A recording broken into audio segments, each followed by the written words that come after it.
Dans ce magazine Au-delà de l'actualité. Nous parlons dans ce numéro du profil du prochain gouverneur de la ville de Kinshasa qui, pour remplacer Jean-Tini Ngobila dans la capitale, à la tête de la ville de Kinshasa. Vous le savez, Kinshasa a plusieurs problèmes, l'insécurité, les embouteillages, les problèmes de route, la criminalité, voilà un peu beaucoup de mots qui rangent la ville de Kinshasa. Eh bien, il faut un bon profil, une bonne personne pour faire face à tous ces problèmes qui rongent la ville de Kinshasa, qui inquiètent les Kinois. Le sujet de ce numéro, c'est donc le profil du prochain gouverneur de la ville de Kinshasa. Nous recevons à ce sujet le professeur Boniface Kabissa. Il est spécialiste en criminologie. Avec lui, nous allons parler du profil du prochain gouverneur de la ville de Kinshasa. Professeur Boniface Kabissa, merci d'avoir répondu à notre invitation. C'est moi qui vous remercie. Kinshasa, c'est donc les élections pour le gouverneur et vice-gouverneur de la ville de Kinshasa est programmée pour le 28 avril prochain, selon la Commission électorale nationale indépendante. Vous êtes au courant, prof? Je suis au courant. Je suis au courant. Je sais qu'il y a un engouement autour de candidatures de ceux qui veulent gouverner à Kinshasa. Mais je crois que nous allons en parler. Je crois que Kinshasa, c'est un problème. Ce n'est pas un centre d'affaires. Les affaires viendront lorsque les problèmes seront résolus. Je ne comprends pas. J'ai vu des gens, soi-disant, ils sont des hommes d'affaires, ils veulent investir. C'est des pires mensonges.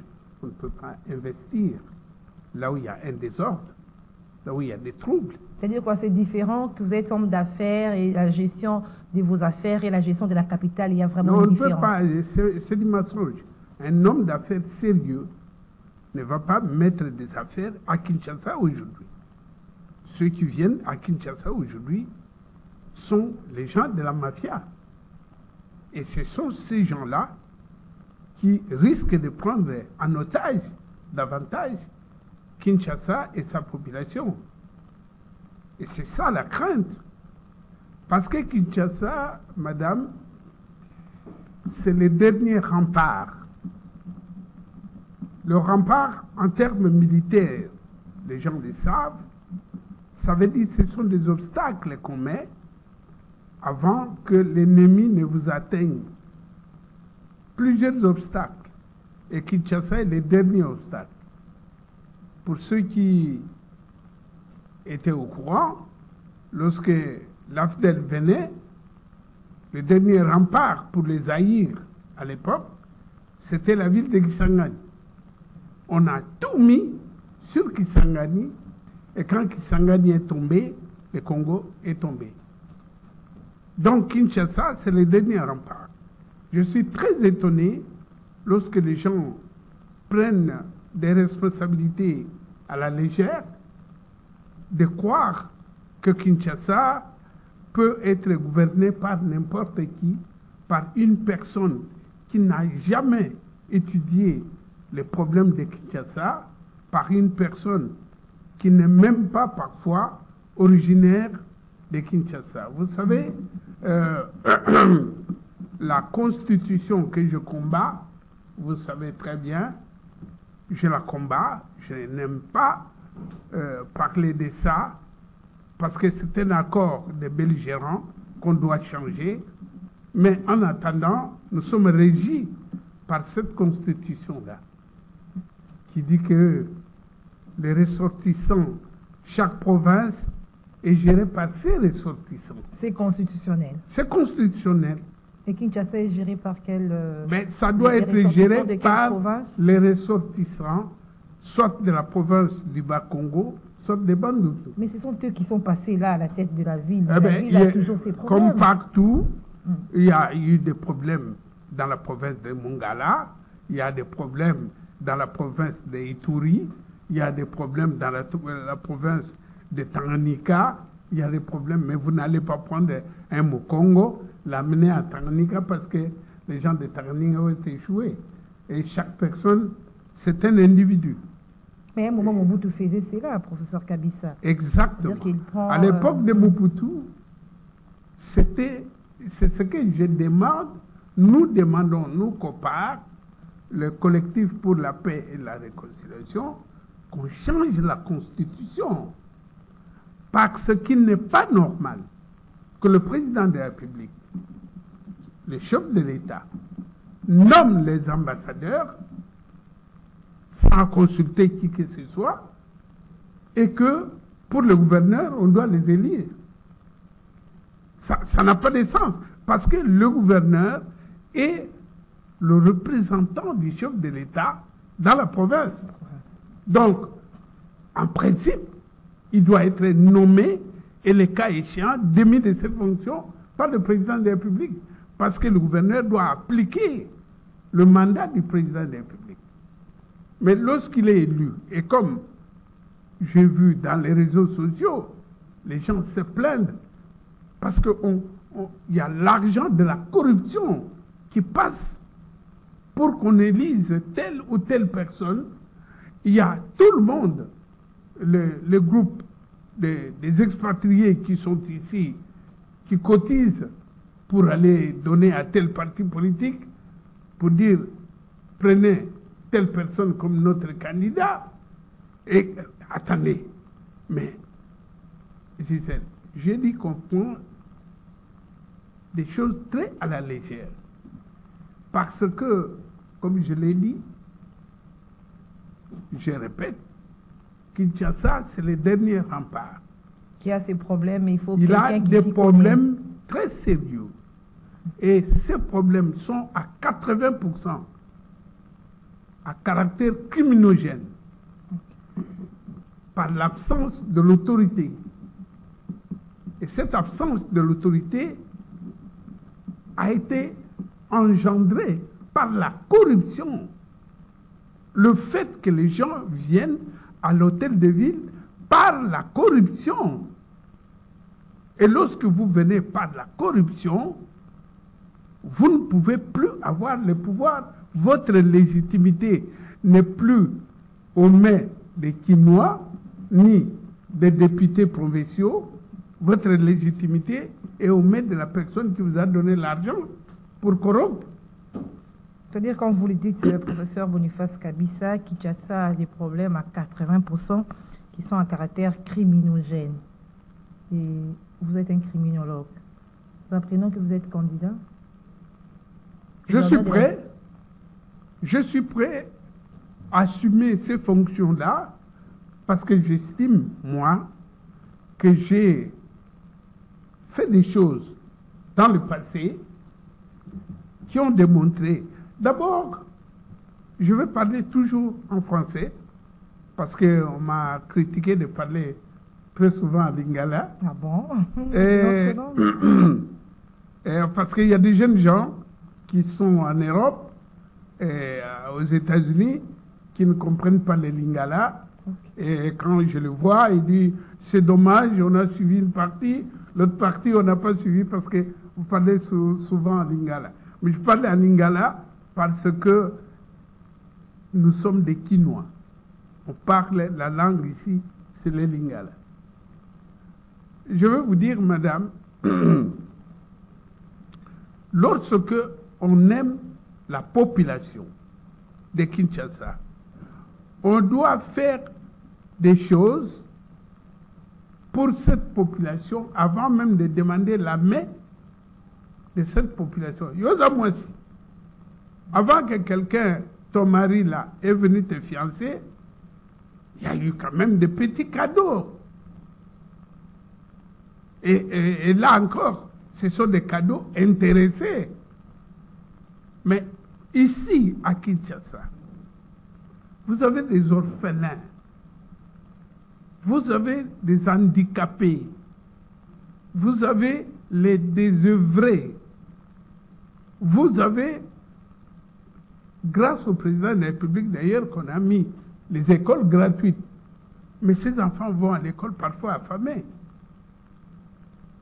Et vous êtes là À Kinshasa, gouverneur, qu'est-ce que vous amenez?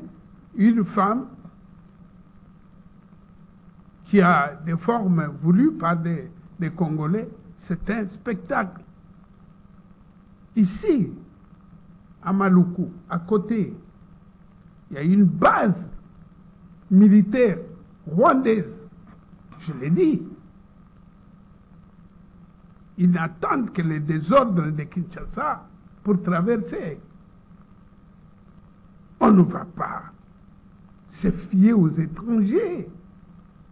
Je ne suis pas xénophobe pour dire, comme les gens disent, des pères et des mères, mais tout de même, Kinshasa abrite les institutions de la République. Professeur Kabisa, candidat gouverneur, si je comprends bien. Pardon? Professeur Kabisa, candidat gouverneur de la ville de Kinshasa. Je dis, je suis prêt. D'abord, au respect de la Constitution, vous avez dit tout à l'heure, vous êtes de la tribu, vous êtes de quelle province? Moi, je suis je suis de l'ancienne province de Léopoldville, à laquelle est inclus Kinshasa. Je suis du Kwilu, précisément actuellement, mais le Kwilu, comme les autres provinces du Congo central, font partie de Kinshasa parce que Kinshasa divise ses territoires avec le Congo central et le Bandundu, le Grand Bandundu. Donc, ce n'est pas le fait d'être né à Kinshasa qu'on est originaire de Kinshasa. Chacun de nous est originaire de quelque part. Vous avez entendu dans la biographie du chef de l'État, on a dit le nom de son village. Il faut que vous ayez des villages. Et d'ailleurs, il y a une tendance à dire aux gens, non, non, ne dites pas votre village. Non, non, non, non. Vous devez dire d'où vous venez, de quelle tribu, de quel clan. On doit vous identifier avant de vous donner la main de Kinshasa. Ok. Vous êtes de la province de Kwilu. Alors, quelle est votre motivation, bien que vous ayez dit que Kinshasa a des problèmes d'ordre criminogène et que vous êtes un criminologue, vous êtes mieux placé pour faire face à ce problème? Absolument, madame. L'insécurité, Kinshasa, les Kuluna, surtout ça. On appelle ça la criminalité urbaine. Oui. La crainte que j'ai en tant que criminologue, c'est que Kinshasa devienne comme Port-au-Prince en Haïti, ingouvernable. Les Kuluna là que vous voyez, ça commence par 1, 2, 3, 4, des bandes, et ça finit par prendre le pouvoir. Il y a des quartiers, vous avez vu, entièrement de Kinshasa, qui ont déménagé en fuyant les Kuluna. Mais il y a des méthodes de combattre ça. Ça ne s'improvise pas à l'air. Kinshasa a un problème terrible de transport, au point où un désordre indescriptible se voit à Kinshasa. Pourquoi? Manque de l'autorité. On ne punit personne. Et il n'y a personne pour punir. Pourquoi? La corruption. Kinshasa a le problème des immondices, des ordures. Maman, dans cette ville, nulle part vous trouvez des toilettes publiques. Nulle part. Mais attendez, nous sommes au Moyen-Âge ou quoi? Et les gens qui ont dirigé Kinshasa jusqu'à aujourd'hui sont des gens qui ont voyagé dans le monde. Ils savent comment on fait. C'est le manque de l'amour du pays et des prochains. C'est ça qui justifie leur indifférence. C'est le manque d'amour du pays et du prochain. C'est carrément les mercenaires. Et moi, si jamais l'essor m'est réservé, je pense que mon programme sera divulgué et on verra très bien entre ceux qui ont pris l'argent des étrangers et qui distribuent à tour de bras et ceux qui aiment Kinshasa. Je vais vous donner 3 exemples. Oui, j'allais dire que votre programme est axé sur quoi? 3 exemples. Vous savez, j'ai l'habitude de prendre des risques pour ce pays. Et j'ai vu un journaliste qui a fait un article formidable sur les réseaux sociaux. Moi, dans les années 90, je suis en Belgique étudiant. Et le Premier ministre Étienne Tshisekedi est élu à la conférence nationale souveraine. Mais à l'extérieur, il ne sait pas fonctionner parce que l'ambassadeur, c'est l'ambassadeur de Mobutu. Vous savez ce qu'il a fait? On l'a conseillé de nommer un chargé d'affaires en pied. Ça veut dire l'ambassadeur d'un gouvernement auprès d'un autre gouvernement.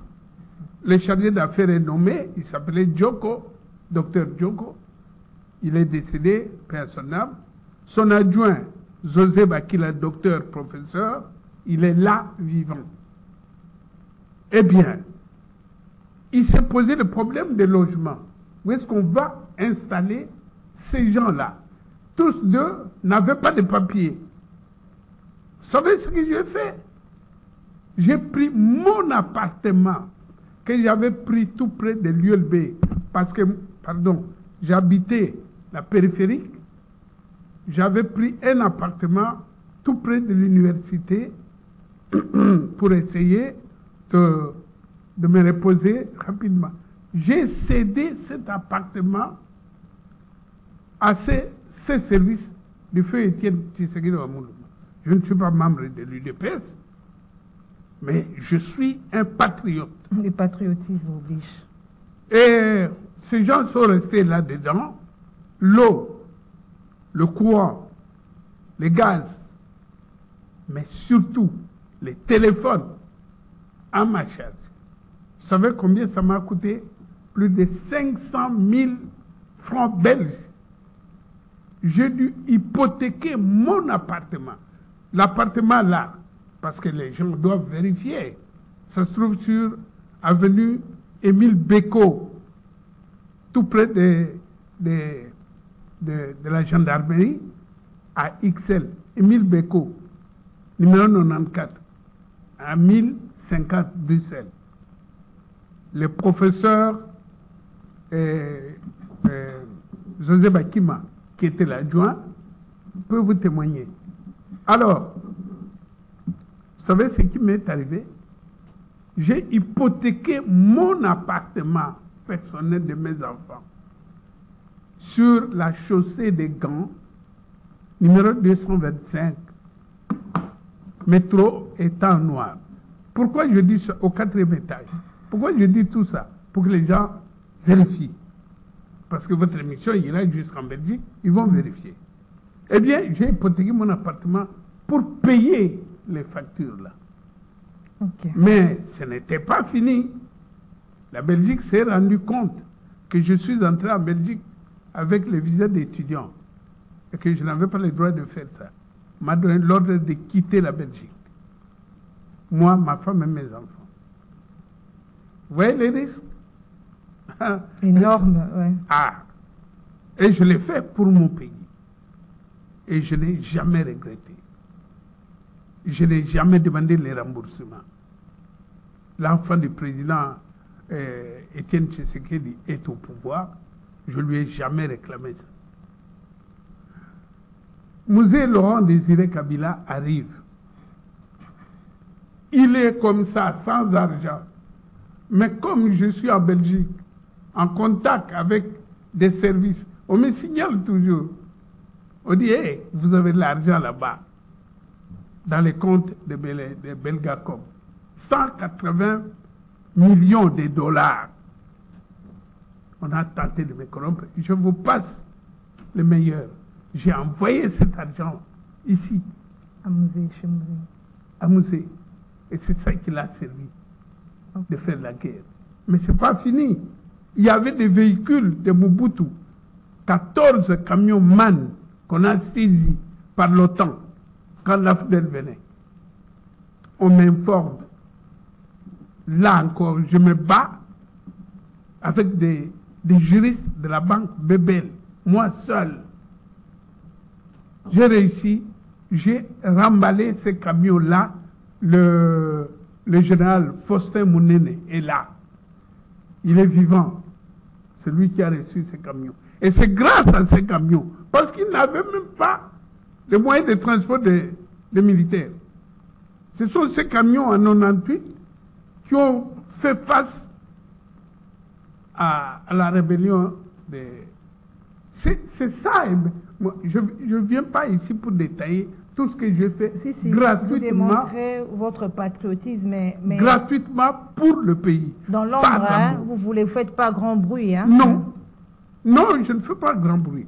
Si les chefs pensent que ma candidature, parce que tu ne peux pas aller, on ne va pas aller par 4 chemins, tu ne peux pas être gouverneur de Kinshasa sans l'aval du chef de l'État.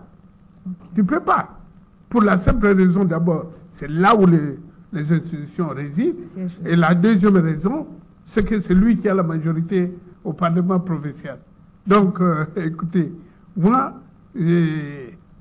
alors, Musée Laurent Désiré Kabila arrive à Bruxelles et puis me dit, je vous passe les détails, à Goma, ce n'est pas la guerre, on me demande des choses, je ne veux pas donner, on va me tuer. Il m'a dit, moi, Boniface Kabisa Kalita, t'es quoi? Ça, ce que j'ai fait, je lui ai demandé d'aller faire l'immersion dans les rébellions. Vous avez vu les risques pour le renseigner. C'est à ce titre-là qu'il y a des secrets d'État que je ne peux pas continuer. Donc, mes enfants ont suivi mon exemple. Ah bon? Ma fille et son mari sont venus, ils ont ouvert un orphelinat ici, à Massina. Et ils ramassent tous les enfants qu'on jette là-bas, à Massina.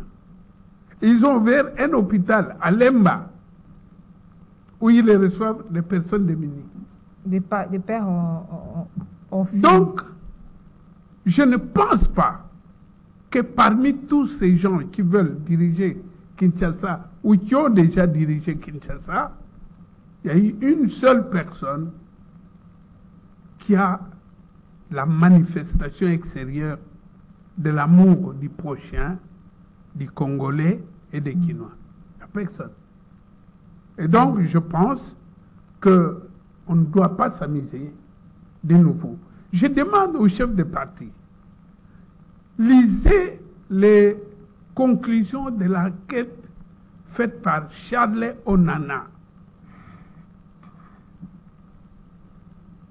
Holocauste sur les Congo. Les l'omerta de la communauté internationale. Ce monsieur, pièce par pièce, a démontré que nous sommes une population en voie de disparition. Il a pris des pièces à Washington, à New York, à Élysée et en Belgique, des documents officiels qui démontrent qu'on va nous chasser. Je ne sais pas si on a lu ces livres, on peut se comporter comme nous nous comportons. Non. Et donc, je pense, c'est pour ça que je dis que Kinshasa, qui héberge l'institution principale de notre pays, le président de la République, ne doit pas être donné à la disposition de personnes qui viennent à l'occasion de l'argent. Donc vous êtes vraiment déterminé à transformer Kinshasa, à mettre fin à l'insécurité, à tout ce qui ronge la capitale. Madame, à l'arrivée de musée, on est venu me chercher par le général Raoult. Moi, je suis toujours des gens. Comme ça, on va lui demander. Tout vérifier. Il est venu me chercher en Belgique parce que je participais à la formation de la police en Belgique. Je suis venu ici, on a participé à la mise en place de la police que vous voyez. Parce que tous les gens de Mobutu ont fui. Je formais le matin la police, à midi les services d'immigration, le soir les services de l'ANER. Pendant 3 mois, gratuitement. Je dis bien gratuitement. N'est-ce pas? Et c'est grâce à ces gens qu'on a formés que les Rwandais qui croyaient que les Congolais sont des va-nu-pieds, le 2 août, ces gens ont fait face à l'armée rwandaise et l'ont mis en déroute. N'est-ce pas? Donc, quand vous revenez à l'époque où nous, j'étais le coordonnateur de la police, comment se comportaient les policiers? Les policiers qui n'étaient pas payés, il avait une correction comportementale terrible. Et aujourd'hui, puisqu'on a fait le mixage, des mixages, regardez comment sont devenus des policiers. Donc moi, gouverneur, vous allez réglementer tout cela. Moi-même, je suis spécialiste de mise en ordre. Voilà. Alors le phénomène Koulouna vraiment qui inquiète la population, comment vous allez vous y prendre pour mettre fin à cela? Madame, le plan est fait. Ce n'est pas maintenant là, devant votre micro. Oui, Une étude est faite. Moi, je suis quelqu'un... D'abord, la criminologie, c'est la science qui étudie les phénomènes criminels. Donc, je ne peux pas, comme ça en l'air, dire, je vais mettre fin au Koulouna. Il y a un processus qui amène les gens au Koulouna et il y a un processus pour enlever ces gens dans les circuits de Koulouna. Parce que ce qu'on fait en les amenant faire les champs et tout ça, je veux bien, mais je ne crois pas que ce soit une solution solide. Il faut attaquer le problème à la source. Exact. Et cette source, c'est quoi? Ben, il y a ce qu'on appelle les facteurs endogènes et les facteurs exogènes. Donc nous allons jouer sur les 2 facteurs, endogènes et exogènes, sur des jeunes. Je viens de vous parler des enfants qui vont à l'école sans manger. Nous avons mis en place un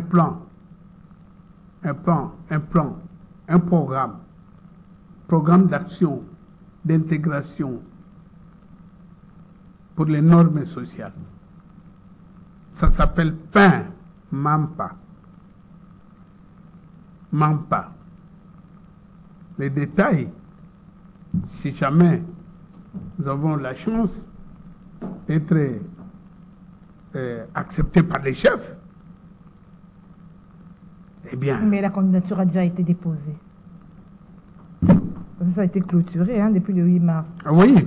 C'est déjà déposé, mais c'est pas suffisant. L'aval du chef. Maître, professeur Boniface Kabissa, en tout cas, vous vous présentez comme le meilleur candidat pour la ville de Kinshasa, parce que, en tout cas, ce problème des criminalités urbaines, en tout cas, ça dérange, parce que vous pouvez manger, boire, s'il n'y a pas la quiétude, s'il n'y a pas la paix. En tout cas, le professeur Kabissa, qui est spécialiste en criminologie, va bien s'y prendre pour mettre fin à ce phénomène. Voilà, les candidats est là. Quel est votre mot que vous allez adresser d'abord aux Kinois? Est-ce que vous allez les administrer? Non, je n'ai pas encore le mot pour les Kinois parce que J'attends.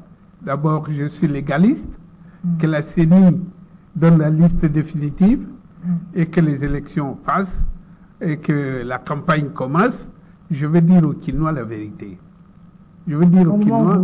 Au moment oui, voulu. le moment voulu. Les modus operandi, je vais vous les dire. Et franchement parlant, ne viens pas à Kinshasa par aventure. Ne viens pas. J'ai vu les candidats, pour gérer quoi?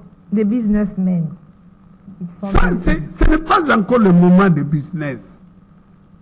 C'est le moment de stabiliser la ville de Kinshasa. On a besoin de stabilisateurs. Après, vous, les businessmen, vous viendrez. On va les faire aisément. Voilà. Voilà. Personne ne viendra faire des affaires sérieuses à Kinshasa. Vous savez ce que j'ai vu? J'ai vu des étrangers.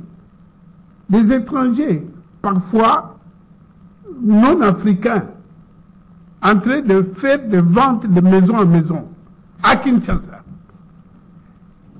Hein? Et les enfants de Kinshasa sont là en train de regarder. Il faut mettre fin à cela.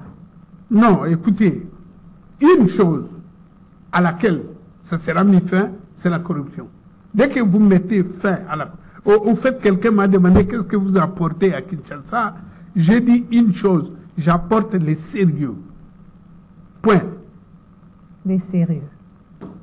Voilà, professeur Kabissa, candidat gouverneur de la ville de Kinshasa, l'homme qu'il faut, il va mettre fin, il se présente comme quelqu'un qui va mettre fin à tous les maux qui rongent la ville de Kinshasa, qui est à 80% à caractère criminogène, comme vous l'avez dit.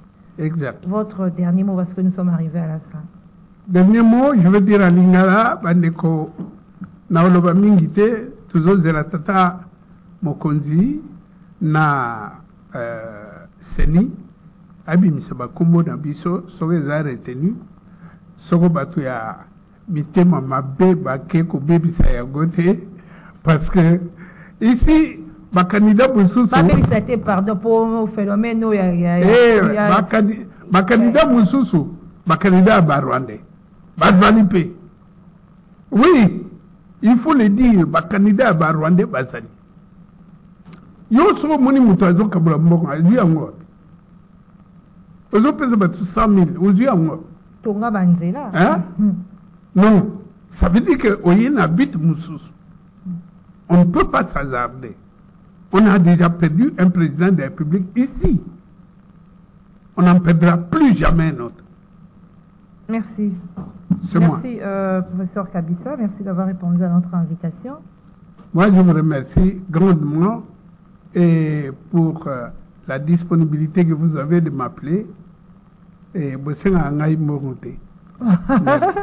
alors, que je vous appelle déjà, monsieur le gouverneur. Non, il faut attendre. Non. Il faut attendre. Il faut attendre les chefs.